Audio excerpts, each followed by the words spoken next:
This episode of Survey Program Podcast contains spoilers, adult language, and discussion of serious topics including abuse and misgendering. You've been warned. Music for this episode by Highwell, whose new album Waves is out now. Check the link in the description.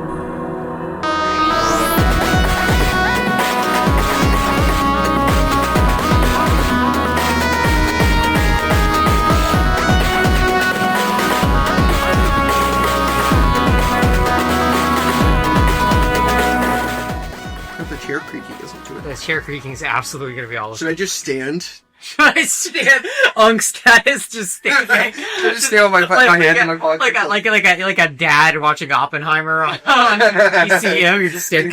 Get up real close to the mic with my hands on my pockets and kind of chill. Yeah, no, I think you should sit down and just live with it. This is okay. We're doing a little looser. We're doing a little looser style. We're doing a little fucking. This isn't your dad's rock radio station, alright?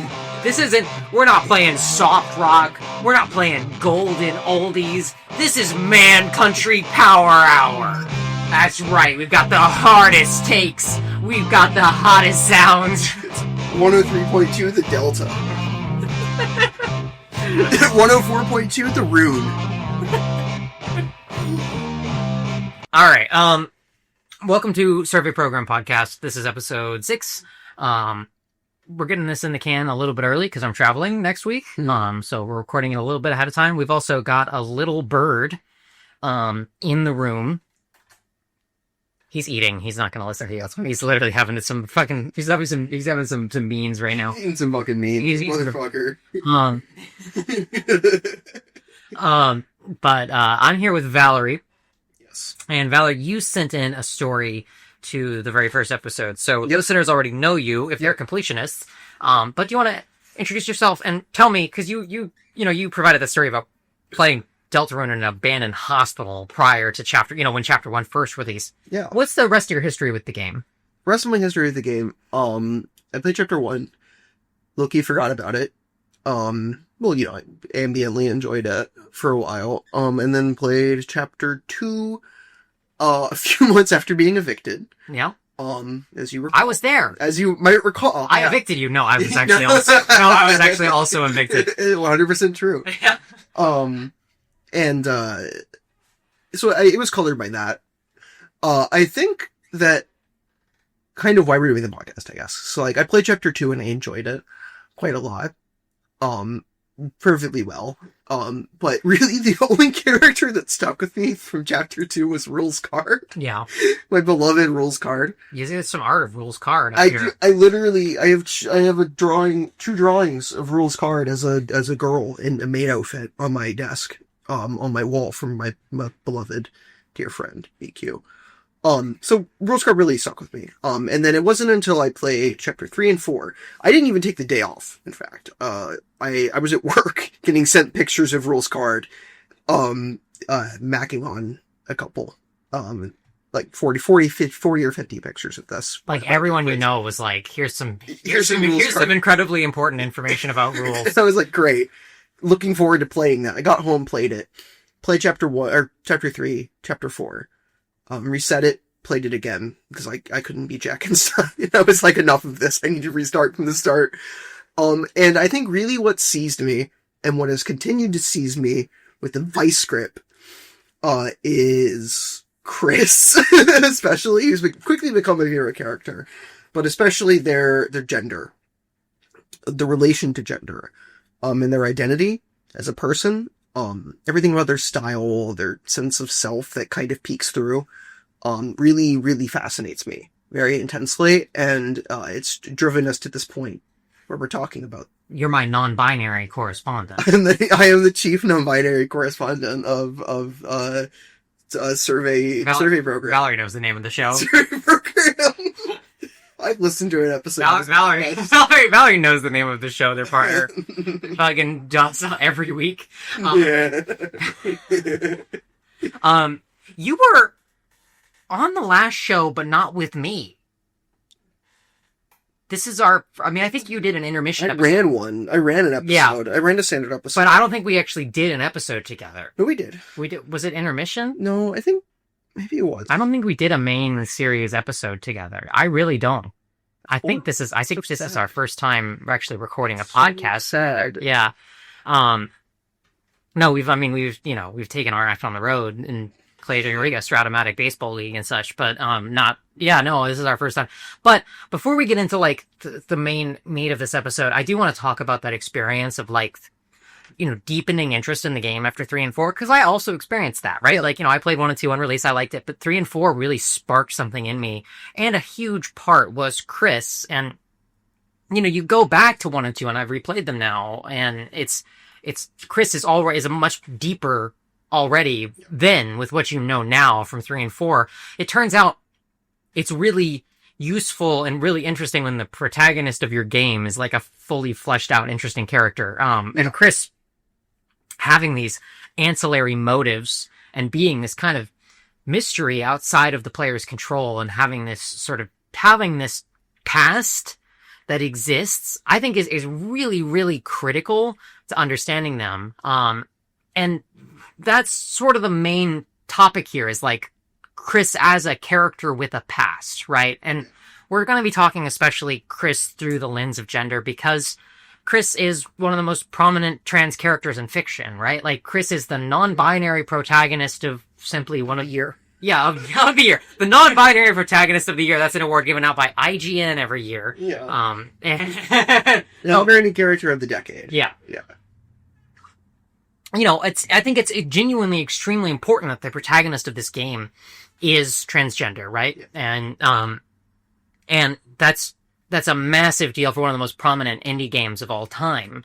And it's a big, it's something entirely in line with what we saw in Undertale as well. But I think there's something so much more compelling about Kris, than what we see from the non-binary characters in Undertale, because Kris lives in a world like ours. Kris right? exists in a society. Kris lives in a society. You want to know how they got these souls removed? Yeah.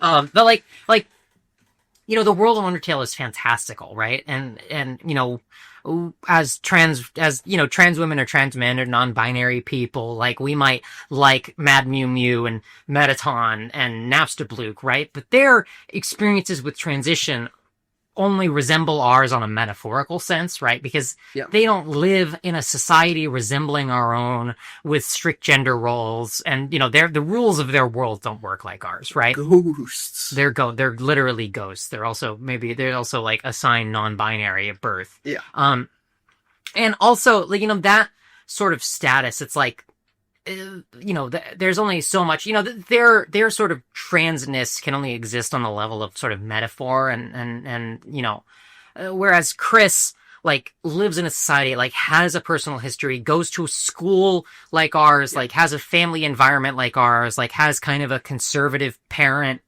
like, dynamic. Yeah, like, has a kind of a conservative dynamic with a parent, like, has these complex relationships with a childhood friend, Mm-hmm. And, they have a deep personal history with the society they live in. And so I think it's actually way more, I think Kris as, like, transgender and non-binary representation is much more meaningful than, like, I think it's cool that the protagonist of Undertale, that Frisk and Kara have they, them pronouns, right? Like, I think that's cool. But also, like, they're outsiders to the society that they're in, right? They've fallen down into a new world. And so their gender doesn't matter, right? They're also much younger, or at least implied to be much younger than Kris is. They're little kids, and Kris is a teen that's, that people say is going to be going to college soon, and is getting up to Teenventures in Teenland. Yeah. That's just a much more compelling time for a realist story about a character's interaction with gender. And so, when I say that Kris is transgender, it's like non-binary is a status under the trans umbrella, right? That's a transgender identity, right? And it's specifically a transgender identity in a world where there appear to be strict gender roles, and it appears to, resemble our own broadly, right? And, the game is extremely insistent about Kris's pronouns, and I think, whereas you could entertain the idea that Frisk and Kara their they them their non-binary status. You could argue and make my eye twitch a little bit, but I wouldn't have a lot of ammunition to argue with you that it's like intended to make them broadly, like androgynous and relatable to everybody, especially since as part of the game's sort of fake out that you're naming Frisk in the first place. Yeah. Kris is their own person who you do not make choices for the identity of, who you do not make choices for the body of. Yeah. And that's like the main thing that I want to say is like why we're talking about Kris's gender is because the first thing you learn in this game is that Kris is their own person, right? Mm-hmm. Like they are their own person. They're not your vessel, right? Their gender isn't ambiguous, right? It exists and it's at their own decision, right? Yeah. And I think that's really important. And I think if you're discussing Deltarune as a serious work of art, which we try to do on this show in between our stupid laugh jokes, I think it's actually really important to take this fact up to the light that Kris is transgender and examine it and talk about it. And we are going to make some specific discussions about how there's some aspects in this game that really line up with a trans feminine rating of Kris. Yeah. And I guess I just want to be diplomatic here and encourage diplomacy here, because I don't think you're a bad person if you don't think that. I'd appreciate it if you entertained and listened to the points that I want to lay out if you don't think that, because I might convince you. Yeah. But it's not an attack on you, and I certainly, do not get upset at seeing other arguments, especially if they're based in the text or if there's something that's really personally meaningful to you about it, right? Yeah, we're not drawing fandom lines in the sand. And I don't want to present this as like a coordinated, like, headcanon attack. I think that's dumb. Yeah. I think really I just have a lot of passion for this reading of Kris that I've kind of passively developed. Not just on my own, obviously, but like I've considered over time since playing chapter 3 and 4. That's kind of just built up, and it's a genuine reading of the text as, the text, basically. Yeah, and I think I'm much more receptive to people talking about it and having different perspectives and being willing to engage with it than I am with a common sort of canard that I see that you shouldn't talk about it at all. That like to talk about Kris's personal history with gender is like somehow inappropriate. Yeah. And I think the main thing that I want to say to that is it's like you're sort of doing the same thing as people who say that Kris's gender should be up to interpretation, or that, it's sort of a player insert, right? I think you're missing the point just as much as that.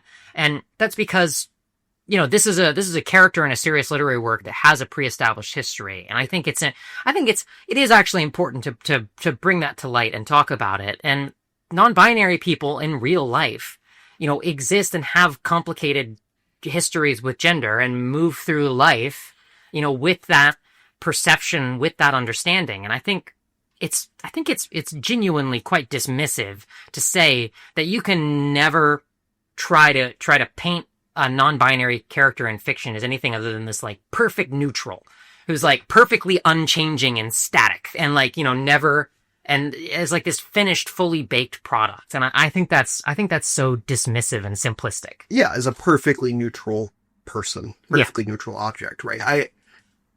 I think like we've said this before to each other, I guess, but like it is inappropriate to speculate on a real life non-binary person's assigned gender at birth, right? It is inappropriate to do that to a real person. I don't think, and it is inappropriate to do that to a character like Frisk or Chara, who don't really don't exist in the society. There's nothing narratively to be gained from that because their history doesn't matter. Yeah. At least their history of engagement with gender doesn't matter because they've divorced themselves entirely from their original society and inserted themselves in a new one, right? Mm-hmm. Whereas Kris still exists in a context. And Has always existed. And has always existed in a context. And you could argue, and I think it's very interesting that you could say that Kris's attraction to dark worlds and whatever got them into this conspiracy mess in the first place that led to them being involved in dark worlds prior to our involvement with the game, it could be out of this desire to enter a new world, right? And I think there's a really common thread of that throughout Kris's appearances as a character, right? You can wear anything you want. You can wear whatever you want is the line in the dresser in, Kris's room in the Dark World in Castletown. And throughout the adventure, throughout the adventure in the Dark World, Kris wears a wide variety of fantastic and more flamboyant and interesting and colorful outfits than we see in the Light World, right? In which they're wearing their brother's hand-me-down clothing. Yeah. And are strictly abiding by their brother's hand-me-down clothing. Yeah. Which, worth mentioning as well, has their palette, whereas a lot of characters have a sort of, very similar palette they move over, when they go to the Dark World. Like, Susie's basically identical. Kris is basically completely inverted from their brother's clothing. I think, without going too far into it, I think it can be inferred to some extent that their ideal mode of presentation is radically different from wearing their brother's clothes. Yeah. And when you shed the church clothes, one of the lines of text is, "These clothes hold no power over you anymore." Which is crazy. Yeah. Yeah. Which is crazy, by the way. Yeah. And there's a really critical, especially when you're thinking about the differences between Light World and Dark World experience, there's a really critical moment that happens in Chapter 3, right? What are you doing? Don't touch the button. No, it's not muted. Oh. It blinks when it's muted. Valerie almost shut off the damn microphone. Now you have to edit. No, I'm not editing that out. That's staying right in because it's really funny. Continue. This is why I usually record remotely, so the guest doesn't have access to my fucking microphone. But you... In Chapter 3, after you've done it, you've done a series of convoluted things. You're going to go get another egg. And we'll put a pin in the fact that you're collecting... Going on an egg hunt. Yeah, you won't get through your teenage years without at least one egg, and I'm aware that's an Earthbound quote, but it's also pretty funny. There's no shame in an egg. There's no shame in an egg, yeah. I think but these are pretty heavily implied to be scenes from Kris's past, right? These are stories about Kris's life before we enter the Dark World. And notably, the other characters in your party go away when you enter these egg rooms, right? It's just Kris. And it's just Kris and the tree, or as we see in Chapter 3 and 4, these more complicated scenes that seem to elucidate even greater things about Kris's history, right? And the man behind the tree, which is not... The man behind the tree is not the point of this episode, so we're not going to talk about him that much right now. Yeah. But, who is implied to be a figure who knows Kris, who's, I would say, kind to Kris, and has been forgotten by the world, and been forgotten by everybody except Kris. And in Chapter 3, rather differently than the other 3 chapters, Kris enters this egg room, this egg realm, as their Light World self. And that was bewildering to me the first moment, when I was playing through Chapter 3 and got this for the first time. Seeing Kris appear in their Light World clothes, right? Yeah. And, that was really, really jarring. And they're towering over this landscape. They're bigger than everything else here. Yeah. And you read the sign and it says, "Welcome to Man Country." It's a man's world. It's a man's world. And one of the little characters, there's little pixel Rudins in there. And they tell you, that they're the 7 flying aces. They're like cards that Kris brought home and tried to cheat at cards with by coloring in. Yeah. And these are implied to be characters that sort of knew Kris back in the day, right? And this that were lost between the couch cushions. And so Kris is just too big for this world now. This is a representation of their childhood. And one of the characters says, one of the flying aces says, "Kris, you look rather big. Have you been working out?" I guess you grew up. Well, stop that. And they say that to their light world self in their brother's hand-me-down clothes. And that's where they are in this representation. That's how they enter this representation of their childhood that has a sign that says, it's a man's world. Welcome to man country. This is a World Heritage Site. The whole world used to look like this, as another character says, in the space. The man says the whole world used to look like this. And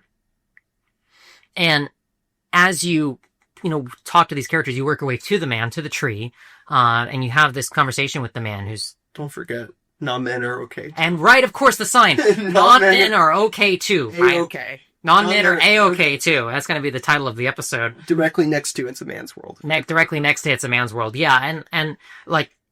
Which feels like the Rudins, like, put it there. Yeah, it's right, because that's the order that you read these messages in, right? You're welcome to man country, it's a man's world, and then you find that non-men are A-okay too. Yeah, which feels like a... And I'm sorry, but in a narrative, the order that the things are presented sequentially matters, right? Yeah. And in this representation of Kris's childhood, we see this growing realization that non-men are A-okay too, right? That in growing up, you can escape this prison, this box of masculinity, and this box of the gender binary itself. You can outgrow man country. Yeah. you can get too big for man country, even if non-men are A-okay too. Yeah.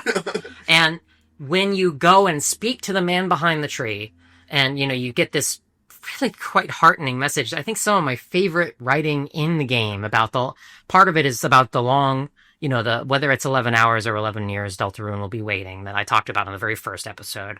And, just a really poignant and reflective, both for Kris and for us, the player, discussion on the importance of time. As Kris steps out from behind the tree and is grown up, right? And, is their new self. They're their Dark World sprite again, right? And, they've been sort of affirmed and encouraged by the man behind the tree, who is like a therapist. He appears in sort of a hospital setting, might be a therapist even. Yeah. And it says, well, there is not a man here. Well, there's not a man here. Yeah. It's interesting. And it's true. There's not a man there's not a man behind the tree, and there's not a man in front of the tree anymore either. Yeah. And I think that's such a beautiful and really powerful little scene. And if you don't mind me vaguely undermining the power of it for 2 seconds. Yeah. I have my crackpot theory, and I'm just saying this is like a kind of like recorded Hail Mary, that the Forgotten Man is in fact just Kris, or a representation of the self. And I think that more importantly, regardless of whether or not the man is or isn't, or what the man is, right? I think because I see this often, that people will dismiss, like, interpretation of man country as being, well, it's just about the man behind the tree, right? It's just about the man, right? Like, obviously, it's just about the character named the man. That's why it's called man country. And I think that to an extent that's true, but I think fundamentally, words mean things in literature. Yeah. They're not quite so literal. And I do think that to an extent, the man obviously is inextricably bound to Kris's past, to Kris's former self, as they were, right? And I think, things like, there's a man here, well, there isn't a man here, I think that's meaningful, that says something. And so does the name. Yeah, absolutely. And, there's a few notes here and there about things that could, that sort of support this reading, or at least show that, Kris is not comfortable with being put in a boy pigeonhole. Yeah. And, one of them is that the body wash for boys that's implied to be Azrael's pizza scented body wash has stood completely unused since Azrael has left, right? Yeah. And there's another interesting element, which is that I think it's wonderful that Kris is very comfortable wearing bows, or will equip bows and like the princess ribbon and the gloves, and put their hair up in twin tails, apparently, if they're wearing the princess ribbon. Although, of course, we don't get to see that. It's only in the text. Yeah. But Noelle encourages. Yes, and Noelle encourages them to wear the gloves of the princess ribbon, because Noelle won't equip it, which is funny. Although Noelle can equip the ribbon, but says the gloves don't fit. Yeah. And then she says, you can wear them, Kris. Yes, and that's data mined because you don't actually get Noelle in your party after chapter 4. Theoretically. You will get Noelle in your party, clearly, because she gets lines for all of this text. Yeah. And that brings us to Noelle, right? That brings us to Kris's relationship to Noelle. And, Noelle's status as the girl next door, right? And this sort of, through line throughout both the game and the ARGs of this sort of deep childhood connection between Kris and Noelle, right? And familial connection as well. Right? Because there's these sort of deep ties between all the members of the Holiday and Dreamer families. And we really have to stand here and seriously talk about the Dreamers, Dremurrs. God damn it. What a silly name. Yeah. I was thinking as I was putting away the dishes before recording this episode, man, I'm going to talk for an hour about a character named Kris Dreamer. Yeah, it's true. How did I get here? How did I get here? This is my beautiful podcast. But, there's this relationship and, in the main game, in the main route through the game, through the ARGs, it's there's this sort of distance between them, right? And, there's this gap between them that they used to be closer and they're not. And I think, an enterprising player, a certain kind of player who's used to sort of getting the girl next door, right? Who's used to the sort of traditional narratives and is like, and wants the protagonist and the girl next door and the childhood friend to be reconciled and to get together and to be romantic, right?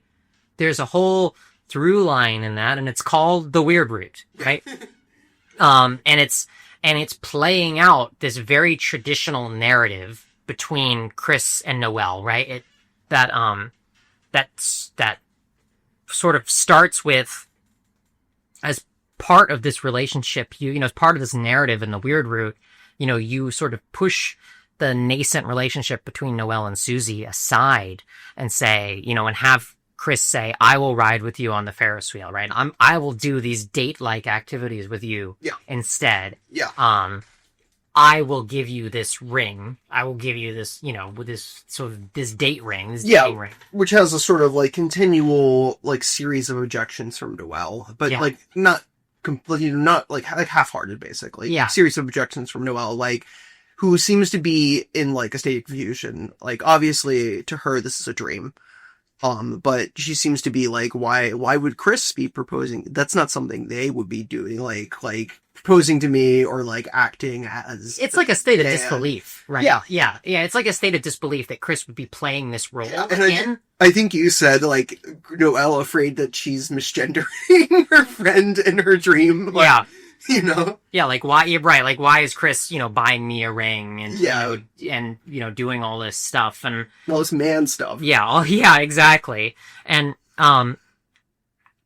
it's pretty intense. And I guess I guess we're probably going to put a content warning at the front of this that it's a pretty scary thing. And there's been some discussion about this, and I think we on the podcast earlier on talked about this as sort of compet horror, right? Of playing with these dolls and sort of forcing them into these traditional gender roles, even though Kris is non-binary and Noelle is pretty heavily implied to be. I mean, Noelle is queer and might even be a lesbian. Yeah.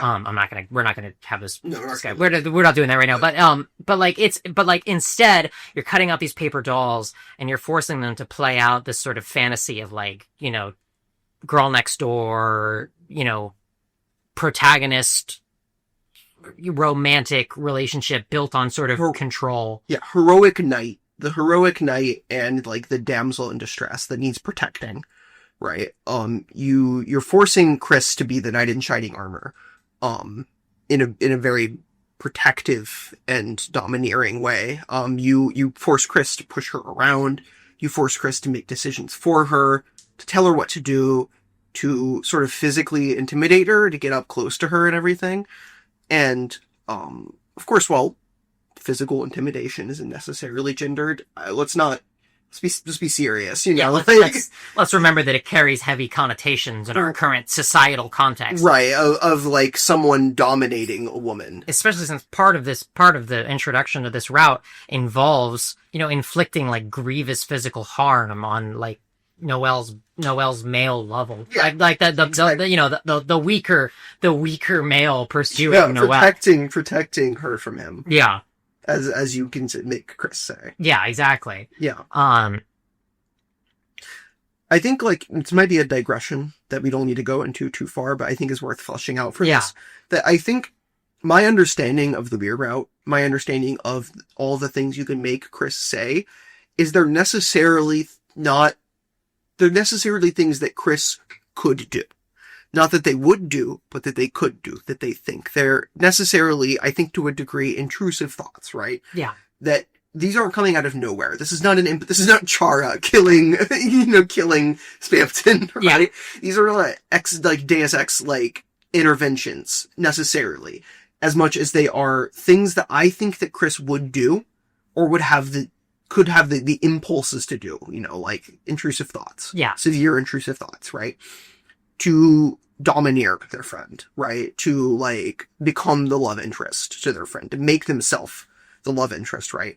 And I think that there's an element of that, like, paranoid, like, what if I become a monster? I could become a monster at any second. Any second now, just one slip up and everyone would know that I'm the monster that I think I am, that permeates the weird route. And Kris's, like, sort of actions that I think is very transfeminine, at least to me. Like, that kind of paranoid obsession that you are, like, the man pretending to be a not man, right? That you are a man that you could force yourself on someone, a woman at any time, right? It's that kind of, like, paranoid, like, horror that really, like, drives the queer horror of the weird route to me. It really makes it work on a fundamental level, is that kind of, like, gritting my teeth, like, clicking proceed, as I'm making this poor, like, queer character do the thing that they would never do, but that they think they're capable of, or that they think in the back of their head, right? Yeah. That is how the weird route feels to me, and that is part of what makes it such good queer transfeminine horror. And Kris is a character that seems to be extremely motivated by guilt. I mean, we see this in the ending phone call in the chapter 4 normal route, but also in the, like, you've already taken enough, and just God, yeah, they seem to be motivated by some promise or some failure that they've had in their past, and they seem to be very guilt motivated, and I definitely think that the story is much more narratively compelling if you read the choices that Kris, that we have for Kris as options that are coming from things that Kris could conceivably think. Not that they're what Kris could do or wants to do, as we see from Kris physically attempting to resist us from selecting the crueler options in many different cases, right? Yeah. Like, I'm, like, to be 100% clear, like, I'm not saying, and nobody's saying, that Kris wants to do the weird route, right? Right. But that there's some, it's... Part of them that obsessed. Part of the horror, part of why it's so scary is it's like, what if there was some external force that was making you act on all those dark, terrible thoughts that you have at the end of the day, right? Like, like of all the worst things you think yourself capable of, what if you had to do them? What if you were that monster? Exactly. What if you became that monster? Yeah. I think it's not unreasonable to say that there could be some jealousy or feeling of exclusion from Kris in the normal route, right? And, I mean, Kris appears to have some pretty... Kris is resentful of the cactus in Noelle's room being renamed. Soon. To Soon, from Christmas, was it? Christmas, yeah. Being renamed from some stupid Berdly thing instead of after them. Yeah. Kris is sitting at this really sad remove, like, kind of looking almost like a discarded toy at the end of the couch, away from Noelle and Susie, sitting, having their cute little gay scene. And, like, while Kris and Susie are connecting in this way in chapter 4, like, Kris is rooted deeply in the past, like, protecting December's secrets. Yeah. And, like, hiding under their bed. Like, they are stuck with this mission, this guilt-induced mission, while their childhood friend, is getting close with and being gay with someone else, right? And they're stuck in the closet. They're stuck in the closet while lesbianism is happening. While this deep connection between two women is happening in their earshot. That's devastating. I thought that scene, I was kind of crushed by that scene. Yeah. I don't know, like that experience of Kris like wincing and like, as these two girls talk about them, as they're stuck in this sort of nightmare of the past. Yeah, of the past and fighting with this force that's controlling them. Yeah. I thought that was so affecting. That wasn't even in the fucking weird route. Like that's even that's horrible, and that's in the normal route, right? And that's very like, repressed and queer and literally being trapped in the fucking closet, struggling with your demons. Yeah. And referring to stuff that happens in the normal in the normal route, right? That applies to this, right? Like we get Carol being encouraging of like presumably, I mean, discouraging of Susie's presence in the house, and obviously like playing your dead daughter or missing daughter's guitar, you're going to be upset, right? Yeah. But like, regardless of that, in a way that I think could be understood and has been read as like queer phobic coded. Yeah. Of being like, get this gay girl out of here who's like trying to flirt with my daughter, right? But Kris, you're welcome anytime. And let's be fucking 100% real about this. You think Carol's homophobic. Look at her. Fucking look at her. Right. Like, you think she's homophobic. Like, right. Come on. Like, we live in a society, and Carol's appearance and general demeanor and her status as a politician and a landlord communicate to us some clear facts about her character, right? Yeah, and it means something that she is encouraging, or seems to be sort of passively encouraging, of your relationship. Not yours, obviously. Chris's relationship with Noelle. Are you pursuing Noelle? Or, Yeah, and I mean, I don't know that you could get any clearer than the weird route ending with a phone so far, with a call from Carol saying how great it is, right? That Noelle's really looking forward to seeing you tomorrow. She's reinforcing this. And now we talked about this in the Carol episode as well, but it doesn't mean that she knows everything that's going on. But it does mean that, she's very encouraging of this rekindling of a relationship. And with all the sort of coding around her, I think that carries some very heavy weight. And it also very clearly makes Kris upset as well. I mean, this whole thing is awful for Kris. Sorry, Kris. And, and even in the weird route, in the church, Rudy communicates that Noelle's excited about, going to the festival with you potentially and reconnecting with you, right? And so even the quote unquote good parent is encouraging of this. And I thought that was really powerful because it communicates that I think even the good parents often miss what's going on. And even parents who consider themselves accepting often kind of subtly steer their children towards normative outcomes, right? And that's true of Toriel as well, right? We see Toriel is dressing them in their brother's old hand-me-downs, even though clearly as their dark world appearance and wardrobe suggests, they want to express themselves.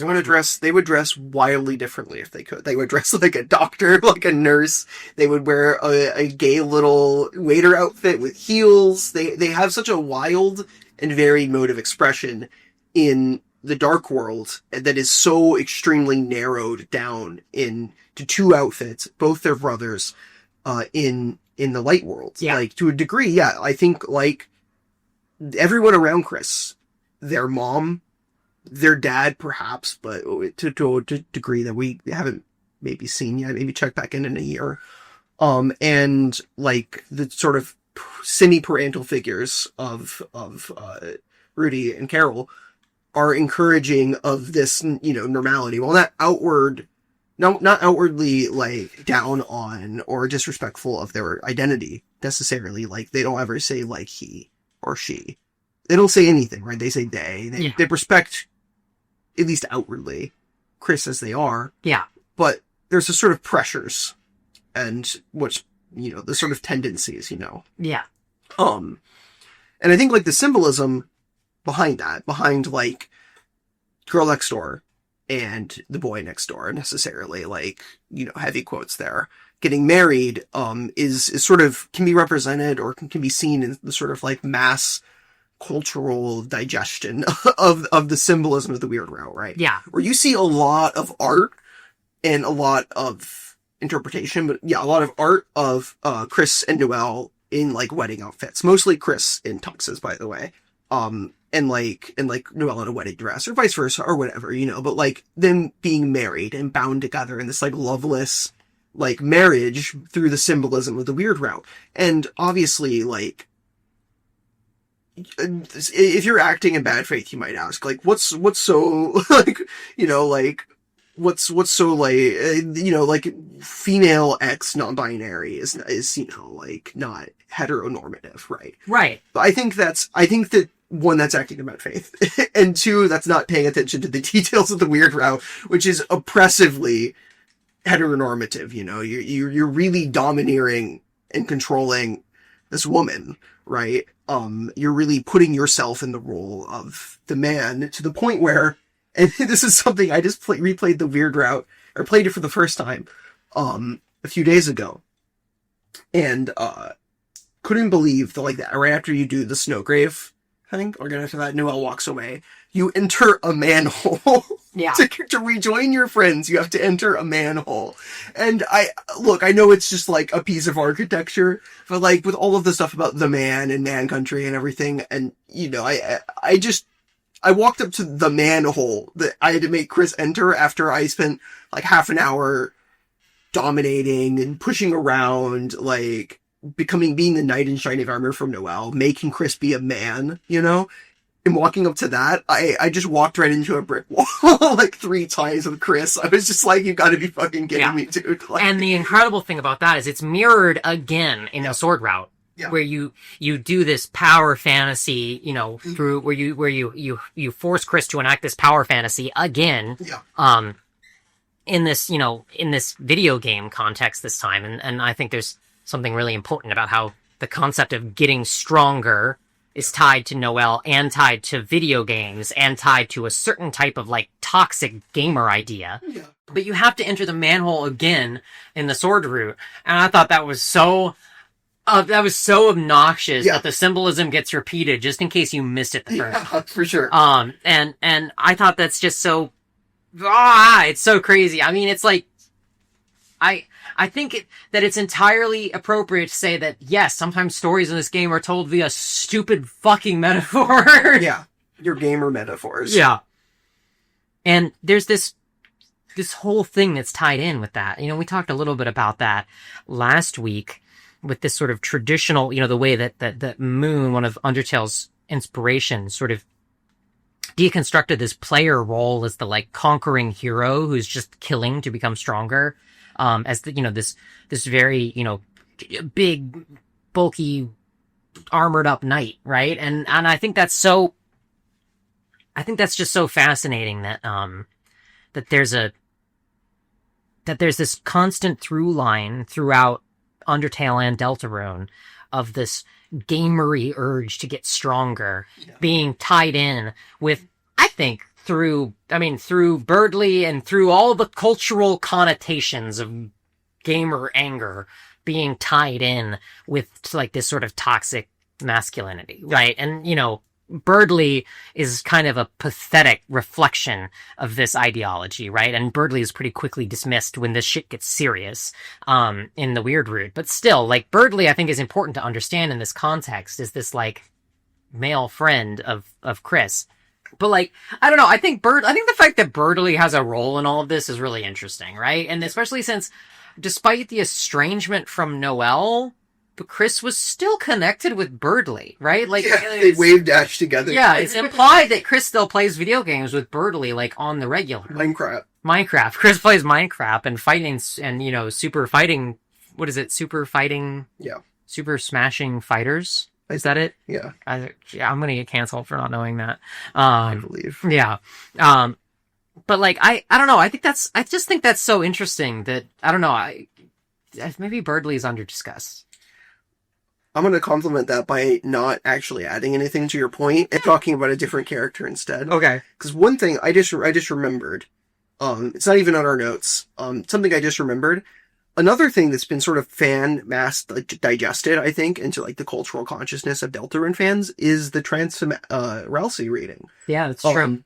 Of Ralsei as like who's someone who wants to perform femininity, who wants to become feminine, and in becoming themselves or himself, can become a woman, right? I haven't actually read that much of the fan readings of it or anything, but I think it's really compelling because we don't know what Ralsei is, right? But I think to some degree it can be understood that Ralsei is probably a reflection of Kris as a child, or either by being like Kris's monster Sona, or a representation of something, an item, like, or being literally the horns. The horns, yeah. Like something that ties Kris to their childhood in which they wanted to be the perfect kid.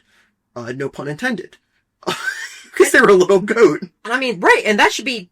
Yeah, that's funny. That's good. I like that. But like, Kris canonically has dysphoria. Yeah. It's just dysphoria about not being a goat. Yeah. Like... And I think it's interesting. I do think my interpretation, right? And I guess the reason why I'm saving this for last is because, like, I think this is just my interpretation, right? Is that Ralsei is, to some degree, through the mechanisms we discussed, a reflection of Kris as a child, and what Kris thought they could have been, right? If they were perfect, right? And therefore a boy, right? Like they're sitting down as like probably like a little boy, maybe, and being like, when I grow up, I want to be a perfect prince. I want to be a perfect, polite prince. Exactly what my parents want me to be. Exactly what the world around me wants me to be, and I'll hug everyone and I'll be so sweet, right? And they're very much not a beloved prince that hugs everyone and is so sweet. Yeah. Right? They're a little bastard who pranks everyone, or did before, it's like...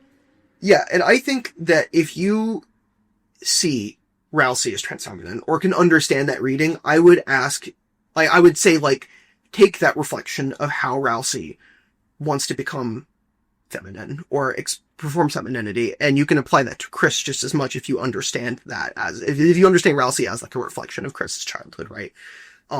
As the cis Sona, if you will.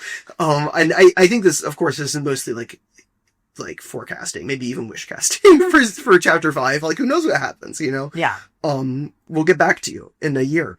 But I think that's interesting. I think that's something to put a bookmark in, basically, is Ralsei's gender and Ralsei's reflection of Kris as a child. Yeah, and, Ralsei's struggle with the prophecy is another struggle with a socially imposed rigid role, right? Yeah. It's another thing that you can take as a metaphor for being closeted or being forced into one role by society. And so, I don't know, I just think the story's just brimming with these examples of characters aching to express themselves, to be who they really are. And I just think it's so exciting that there's so many avenues for this to understand this game as a game about self-expression. Yeah. I mean, we didn't even touch Susie, and Susie's a gender non-conforming character herself, right? And for sure. And she's one of the most exciting female characters we've had in games in ages. I think she's just so fucking awesome. Yeah, she's so cool. Yeah. Kris loves her very much. Yeah, and and I do think that like Susie existing as this sort of like unapologetically like sort of realized person who's like really discovering her own capacity to be great and to be her own unique and wonderful person has over the course of just a few days changed Kris's outlook and provided them real conflict with the sort of guilt-based obligation that they've provided before. And I don't know, I just think that's so interesting and wonderful. And Susie seems to be this real arbiter of change, right? This real this agent of the, she holds the white pen of hope, goddammit. Yeah. Gerson said so. And he's always right. He's old. He's old! He knows everything. He fucking knows all. And so there's just so many avenues this could go.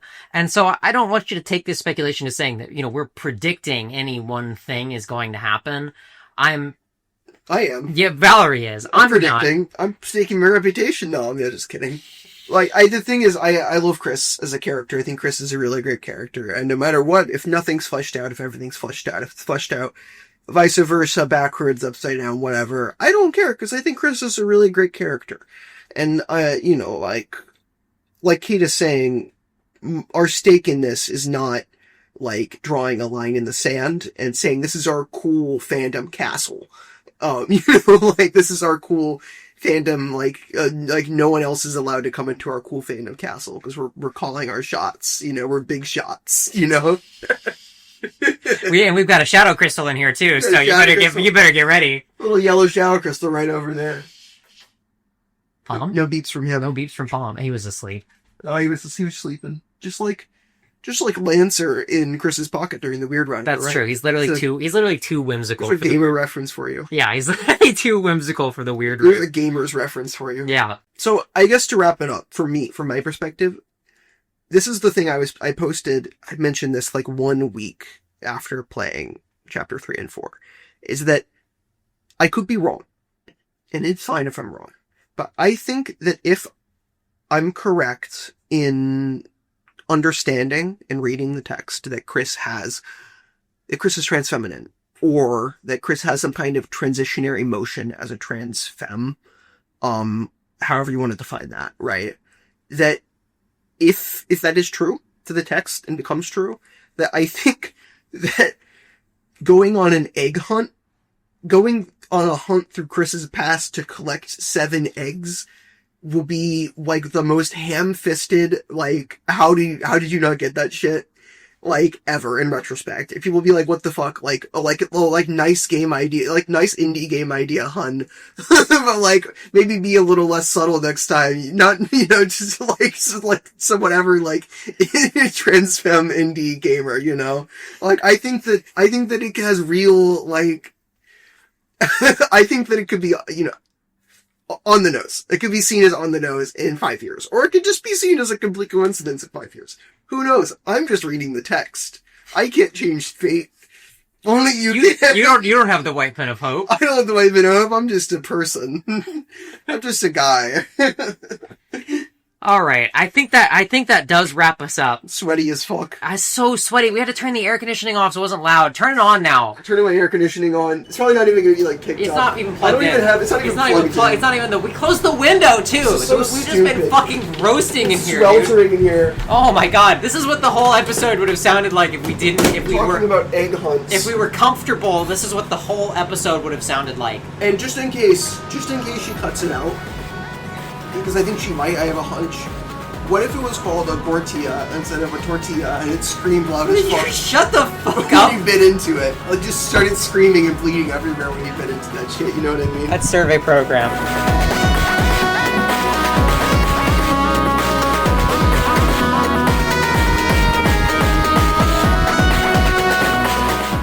Survey Program is a presentation of Gruppeshrike, that's GRUPPESHRIKE.net. You can find the RSS link in the description. You can subscribe wherever you get your podcasts. That's YouTube, Apple Podcasts, Google, probably. I think it's on Google Play, right? And some other thing. There's also an unofficial mirror up on Bandcamp now, if you like it there. Or you could just check out the website directly. There's a Discord link in the description. Come hang out on the Discord. We chat about Deltarune, we chat about other related things, and I think it's probably going to be pretty exciting to be in there next week when the Undertale 10th anniversary happens, and that's what next week's episode is going to be about. Old friend of the show, X-Teen, is going to be back. We're going to be breaking down whatever the hell happens on Undertale's 10th anniversary for you. Thanks so much for listening, and I'm really excited for the future of the show. Stick around and have a great rest of your week.